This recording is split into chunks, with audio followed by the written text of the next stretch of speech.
Welcome back. You're watching the Monday evening edition of Newsnight. Now, the law is about to be changed, allowing unions to be represented on the Public Investment Corporation Board. When the legislation is changed, at least 2 unions will be involved in the running of the PIC. It's hoped the changes to the law will allow for transparency and greater worker participation. Dennis George, General Secretary of Fedusa, joins me now. Dennis, thank you so much. And I know this has been something that you've wanted for a pretty long time, to have representation. What problem does it solve? Look, it solves the problem of industrial democracy. What we have in South Africa is we've got democracy, but we don't own this economy. We don't participate fairly in the economy.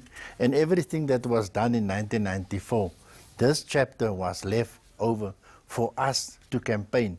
And at the first declaration that NEDLAC brought out, it actually signed an agreement on this. So between government, business and labor, we have always agreed that there should be participation of workers in the companies that they work for, because if you have the workers and the company working together, there's better transparency because workers have a voice on the inside. But is there no danger of co-option there? Because in essence, you're basically becoming, capitalist oriented labor. I mean, one manifestation of the argument is that you have as much interest now in defending the status quo in terms of the capital structure of these companies where you are represented, for instance, where the PIC is invested. No, what's happening is this: if you look internationally, in Europe, for instance, you have a situation in Germany, they call it co-determination. In Sweden, they call it collaboration, where you have workers from their companies that they're working in, they get elected to serve on the board for a certain term, and they go in there not representing the workers, but representing the voice of working people in that particular company. But what the Bloomberg's report also showed, that companies with worker directors are actually performing much better than companies without worker directors. And that is the reason when we raised the matter with President Ramaphosa and with the government, they are actually going even further, where they are also now, in terms of the mining charter, to say there must be a direct amount that must be allocated for new mining opportunities, because so that workers feel part of the economy and that they also have a voice to raise their concerns. But this call for worker representation in the board of the PIC, Dennis, it intensified and you amplified it during the time when you were really concerned about some of the investment decisions that the PIC was making, that 50 billion rand bailout to Eskom, the investment in Steinhoff, and how you lost some share value there. Yes. Look, definitely what happened is this, because you will see, and there's been a situation in the public sector, was the situation of state capture. And that came onto us quite big time, and we started to ask questions. Who does these people represent that's sitting on our state-owned enterprises? And then the issue of Steinhoff also happened. So we saw a collapse of good corporate governance happening in South Africa, but also across the world. And that forced us to intensify our campaign to call for worker directors on the boards. And we actually welcome the fact that government has agreed. And we also know for a fact, I mean, if you look at today's newspaper, then you can again see, Mr. Visa, who's been always recognized as a very good corporate citizen, but now we find out they didn't pay their taxes. You see, and what a company must do, whether it's in the public sector or in the private sector, that company has to be a good citizen. In other words, it has to create jobs. It has to give opportunities to young people to gain learning experience. And it also has to contribute towards the fiscus, because we need the money to run our hospitals, to run our schools, and to build our economy, because we don't always want to be a country that's sitting with all the problems, and you need money for that. Dennis, I want us to talk about the state of the Public Investment Corporation as you understand it now in just a moment. But before we do that, I want us to listen to what the UDM's Bantu Holomisa is calling for with regard to the leadership there at the PIC, particularly the PIC boss, Dan Majila. He, of course, has filed court papers, that is Bantu Holomisa, demanding that the finance minister immediately suspend Mr. Majila. Just listen to this. Okay.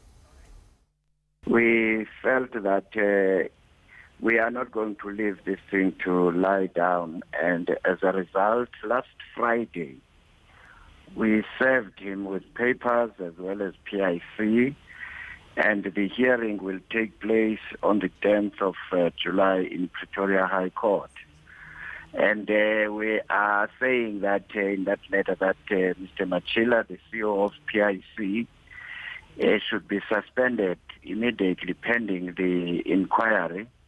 I have already requested President Cyril Ramaphosa that he should possibly extend the powers of the current inquiry on state capture, or alternatively appoint a new commission. We cannot allow the monies of the workers to be misused in this fashion.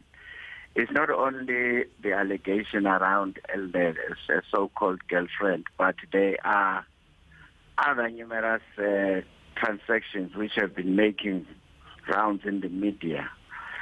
So we want that fund to be secured and make sure that whoever is going to issue investment monies or bail out certain companies is done so in a correct manner, not in the way in which this gentleman is reportedly. So this is not the first time that Dan Machila is at the center of some kind of a storm at the PIC. It seems to me that he went from almost hero to almost villain, because sometime last year we were talking about, there were allegations that there were people who wanted to have free reign over the assets of the PIC, and they wanted him out of the way because he was an obstacle. And now we sit with a situation where he's being accused of, making the PIC invest, pay about 300,000 of his alleged girlfriend's debt. What do you think when you hear what Mr. Holomisa is saying, calling for, one, his suspension and a full inquiry into how he's leading the PIC? Yeah, look, if you remember, and you also said it in your own statement, this was not the first time that this allegation was raised.